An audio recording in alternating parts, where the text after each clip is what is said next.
खुशियों के एम्बेसडर। क्या विज्ञान और अध्यात्म के बीच कोई संबंध है?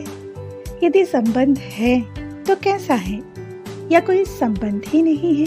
ऐसे ही प्रश्नों की तलाश रही है एक कुशाग्र बुद्धि के बालक को, जिसने स्कूली शिक्षा के दौरान ही राज्य स्तर की हायर सेकेंडरी परीक्षा में मेरिट स्थान प्राप्त किया और देश के सर्वोच्च शिक्षण संस्थान IIT कानपुर में प्रवेश के लिए हासिल किया ऑल इंडिया लेवल पर उच्च स्थान।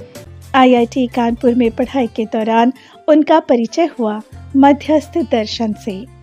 जो दर्शन का जो मुख्य सिद्धांत है कि अस्तित्व सहअस्तित्व है, और उस तरह से देखते हैं तो पूरा का पूरा शिक्षा ही अस्तित्व सहअस्तित्व के आधार पर बन सकता है।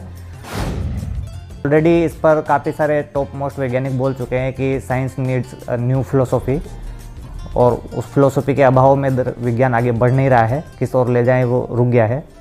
2012 में हिग्स बोसोन मिलने के बाद में एक तरह से रुका ही हुआ है। अभी जितने भी एक्सपेरिमेंट चल रहे हैं उसको फेल करने की ओर चल रहे हैं, स्टैंडर्ड मॉडल को। वो फेल करेंगे तो हमको आगे दिशा मिलेगी कि किस ओर हमको विज्ञान को बढ़ाना है, पर वो दिशा दर्शन ऑलरेडी दे रहा है कि पूर्णता की ओर विज्ञान को बढ़ाना है। दर्शन एक लाइन में बोले तो विज्ञान में क्या पूरा कर रहा है कि दर्शन जो सिद्धांत दे रहा है कि विज्ञान के साथ चैतन्य पक्ष को जुड़ना जरूरी है।